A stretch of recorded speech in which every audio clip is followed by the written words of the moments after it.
Chazak ou Baruch, Beruchim Tiou, Rabotai, 21 aujourd'hui dans le premier Adar. Et bien sûr que si on remarque la paracha, la Torah elle nous raconte en détail la grandeur de Betzalel. Betzalel ben Uri ben Hur, qui était le petit-fils de Myriam et qu'il était pas seulement un très grand artiste, il savait qu'est-ce qu'il fallait faire. Et il y a un petit débat, si vous avez remarqué que Rashi l'amène, la source elle est dans une Gemara Brachot, toujours page tunisienne 55. Là-bas la Gemara dit que Moshe, il est parti voir Betzalel, il a dit voilà, Dieu il a demandé de faire l'arche pour mettre la Torah, après la menorah, les ustensiles, et à la fin le tabernacle. Betzalel a dit Moshe, tu es sûr que c'est pas à l'envers que Dieu t'a dit?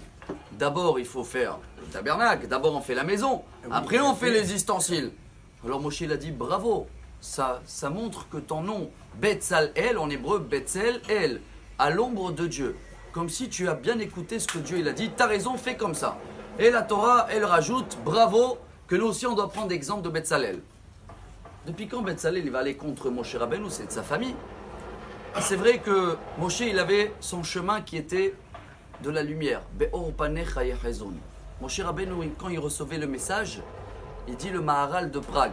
Vous avez entendu parler de lui. Rabbi Yehuda ben Betzalel il s'appelait. Il est décédé 1609, il y a 410 ans en arrière. Et lui il disait pourquoi Moshe Rabbeinu il bégayait? Parce que tellement il était dans un niveau haut, qu'il voyait la lumière de Dieu, il ne pouvait même pas descendre la parole d'en haut à en bas d'une manière naturelle.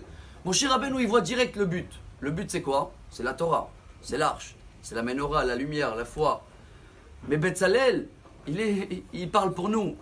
Moshe Rabbeinu c'est un niveau supérieur. Nous on ne peut pas voir directement la lumière. On ne peut pas dire à quelqu'un va étudier tout de suite la Torah qu'il n'a pas de confort, il n'a pas de maison, il n'a pas de toit, il n'a pas de quoi manger. Alors Betzalel il va nous montrer l'ombre, pas la lumière directe, ce qui se cache derrière la lumière, en nous disant nous dans la Hamida comment on commence? On demande quoi en premier? Mashivaruach morida geshem, la pluie. Après, Mechalkel chaim bechesed, la parnassa. Mechayem etim rofe cholim, la bonne santé. Et que après on demande Ashivenu avinu le Toratecha, Hashem rapproche-nous à la Torah. Alors Moshe, c'est un comportement, je vais dire avec mon français bidon, top niveau. C'est ceux-là qui sont directement, ils voient et le but c'est la Torah. Bon. Et c'est comme ça qu'il fait transmettre les messages Moshe. Mais Betzalel, il nous apprend à nous comment il faut habiller, avoir le confort qu'il faut pour que la Torah elle va résider, on dit comme ça en français, dans notre foyer, dans notre corps et dans notre maison.